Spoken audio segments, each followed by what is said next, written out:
Why and how we behave. 인간 행동, 왜, 그리고 어떻게. 박명희입니다. 여러분, 한 주간 동안 안녕하셨어요? 전번 시간에 의존성 인물들의 생활 양식에 대해 말씀드렸었는데, 주위에 있는 사람들 중에 그런 사람들이 좀 생각나지는 않으셨나요? 오늘은 의존성 인물이 당하는 주요 위험에 대해 알아보는 시간을 가져보겠습니다. 의존성 인물들은 살아가면서 몇 가지 심각한 위기를 당하게 되는데, 그들은 이런 위기를 당했을 때 어떤 격한 반응을 보이기도 합니다. 첫 번째로 그들은 분리에 대한 염려와 공포감에 시달립니다. 의존성 인물들에게는 습관적으로 의지하는 사람들이 있죠. 이 사람들이 자신을 떠나게 될 것이라고 느낀다거나 위협을 받았을 때에는 지극히 연약해지고, 실제로 그들이 의존하는 사람과 헤어지게 되었을 때는 자주 공포에 시달리곤 합니다. 예를 들면 이런 공포는 군대 신병 훈련소나 대학의 신입생반에서, 또는 부모를 떠나는 신랑이나 신부에게서 찾아볼 수 있는데, 대략 18세에서 25세 사이에 많이 볼 수 있는 공포 반응이죠. 가정에서 얻었던 안식과 평화는 사라지고 대학이나 군대에서 혹은 신혼가정이 되었기에 이제는 새로운 환경에 적응해야 하는 것이죠. 우리는 이런 불안감을 향수병에 걸렸다는 말로 표현하는데, 모든 사람들이 그런 것은 아니지만 많은 사람들이 어느 정도 이러한 감정 때문에 고통을 겪습니다. 그러나 의존성 인물의 경우에는 다른 사람들과 달리 분리에 따르는 염려로 공포에 시달리는 지경에 이르게 되며 사소한 일에도 두려움을 느끼게 되죠. 영어로 공포를 패닉이라고 하는데, 이 단어는 히랍 신화에서 유래한 단어입니다. 팬은 가축과 들짐승의 신이었으며 목자와 사냥꾼과 어부의 수호신이었답니다. 가축들이 놀라서 우르르 도망을 칠 때 그들은 팬이 그들에게 두려움을 주었기 때문이라고 생각했습니다. 패닉이란 합리적인 사고를 하는 정상적인 과정을 우르르 몰아내 버리는 것이죠. 의존성 인물이 도움이나 양육, 또 정서적 지원을 받아오던 사람을 떠나게 되었을 때 이런 공포를 느끼게 되는 것이죠. 공포심을 유발하는 또 다른 요소는 그들이 성인으로서의 의무, 즉 학교 공부를 하는 거, 군대 입대해서 훈련을 받는 거, 또 남편이나 아내를 도와주는 것을 감당해야 할 형편이 되었을 때 생기는데, 이 공포심은 다른 사람에게 영향을 미치죠. 의무를 앞에 두고서 공포에 휩싸인 사람을 보게 되면 사람들은 그를 돕고자 하는 마음이 생기죠. 이런 공포심을 가진 사람은 종교적 행동을 하기도 하는데, 이것들은 몇 가지 형태로 나타납니다. 그는 구성원을 가족처럼 친밀하게 묶어두는 종교 집단이나 만사를 해결해 줄 듯한 강력한 지도자에게 집착을 보이게 되는데, 우리 주위를 살펴보면 그 지도자의 어록이나 종교의식, 또 규정이나 규례 등을 중심으로 한 형성된 종교 집단들을 볼 수 있죠. 의존성 인물이 이런 종교 집단에 헌신하게 되면 그 지도자가 펼쳐놓은 영적 유혹에 매혹을 당하는 것이죠.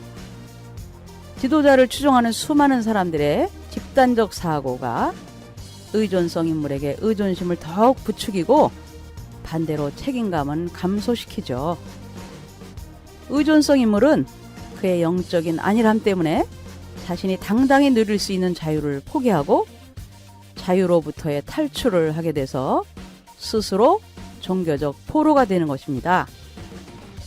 또 의존성 인물들 중에는 사람들로부터 고립되고 사교적이지 못한 사람들도 있는데, 그들은 가까운 친구나 교목, 또 일반 대학이나 신학대학의 교수, 또는 그들이 참석하고 있는 교회 목사에게 이런 말을 털어놓을 것입니다. 어떤 기도를 드려도 하나님은 응답하지 않으십니다. 이제 하나님은 나를 사랑하지 않는 것 같아요.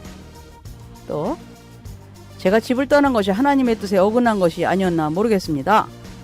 이제 하나님의 뜻대로 살려면 다시 집으로 돌아가야 하는 것이 아니겠습니까? 이렇게 그들은 계속해서 종교적인 문제들을 만들어서 상담을 받고자 하며, 또한 상담이 끝나고 다음 상담을 하기까지 여러 번 전화를 하죠. 이렇게 해서 상담가를 의존하고자 합니다. 만약 상담가가 사업상이나 또는 휴가를 받아서 그 도시를 잠시 동안이라도 떠나 있게 되면 그를 의지하던 의존성 인물은 버림받았다는 생각으로 공포심에 떨게 됩니다. 사실 이런 사람들은 상담가들에게는 아무런 낌새도 보이지 않은 채 서너 명 또는 그 이상의 상담가를 두기도 합니다. 상담을 하고 전화를 하는 것은 분리에 대한 두려움 때문에 생긴 방어 기제이기도 한 것이죠. 의존성 인물들이 겪는 주요 위험 두 번째는 그들은 진정한 종교보다 문제 해결만을 위한 기적을 바란다는 것이죠. 의존적인 인격장애를 가진 성인들은 주기적인 우울증에 시달리게 된다는 것이죠. 그들이 의존하던 사람이 떠나게 되거나 자신들이 버림을 받았다는 생각이 들 때 이런 우울증이 생기는데 이혼이나 배우자의 죽음이 그 전형적인 예이죠. 62세 된 부인 영숙 씨의 얘기인데요. 그녀의 남편은 암으로 14개월 동안 고생하다가 세상을 떠났고 혼자 남은 과부는 홀로 살 수 없었기에 딸과 함께 살게 되었는데 그녀는 또래 여자 친구들도 없었습니다. 교회에는 간혹 들릴 뿐 어떤 소그룹이나 사교적인 모임에도 참석하지 않았죠. 그녀는 자신을 심히 고립시켰는데 시간이 지나자 그녀는 남편의 죽음을 극복한 듯이 보였습니다. 그러나 그녀는 용서받을 수 없는 죄를 범했다고 염려하고 있었습니다. 그녀는 목사님께 방문해 줄 것을 부탁하라고 딸에게 요청했는데 그가 도착했을 때 그녀는 병에 걸린 것도 아닌데 침대에 누워 있었습니다.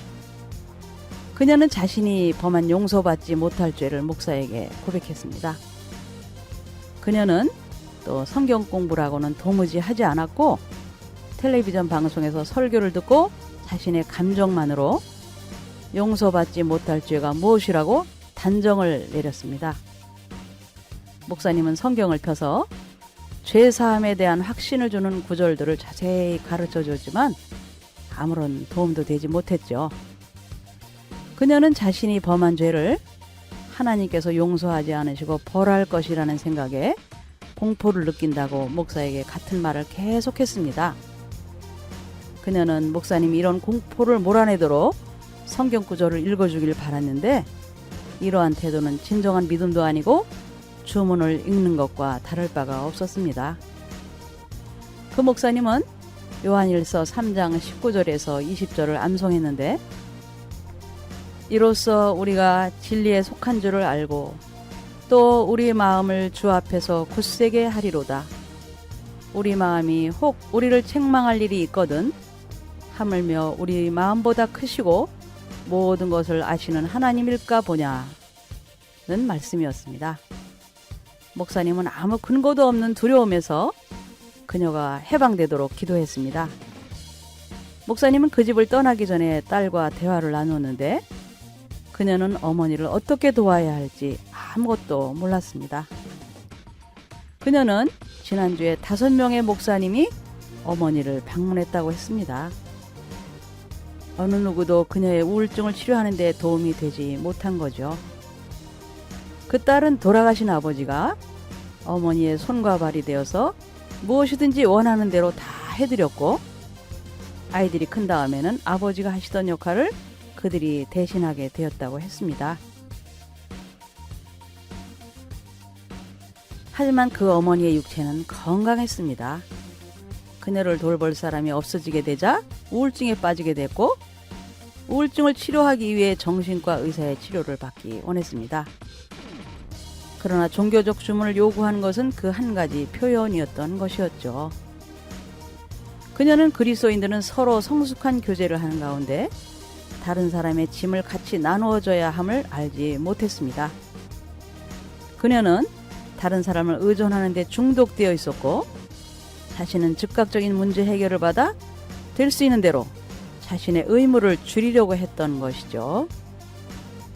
남편이 죽자 균형을 유지하고 있던 그녀의 의존적 인격 장애가 균형을 잃게 되었고 이것이 어린아이의 믿음과도 같은 주문 종교로 나타난 것입니다. 다행히 그녀는 정신의학자의 치료와 목회자의 상담을 받고서 병적인 우울증을 치료하게 되었고 마침내 은퇴자들을 위한 집에서 생산적인 삶을 살게 되었는데 그녀에게는 이 재정을 감당할 능력도 있었던 것이죠. 그곳에서는 집단 치료에 대한 전문가가 단체 생활을 지도하고 있었으며 그녀는 그의 도움을 받을 수 있었습니다. 네, 여러분, 의존성 인격의 병폐 참 무섭구나 하는 생각이 드시죠? 그러나 우리 주위에는 사랑이라는 이름으로 아이들을 독립시키지 않고 자기에게 의존하게 해서 자기의 욕심을 이루려는 사람들이 의외로 많습니다. 그동안 2번에 걸쳐서 의존성 인격의 생활 양식과 주요 위험에 대해 알아보았는데요. 다음 시간에는 의존성 인물과 올바른 관계를 맺으려면 어떻게 해야 하고 또 성경의 가르침은 무엇인지에 대해 알아보겠습니다. 여러분, 그럼 다음 시간까지 안녕히 계세요.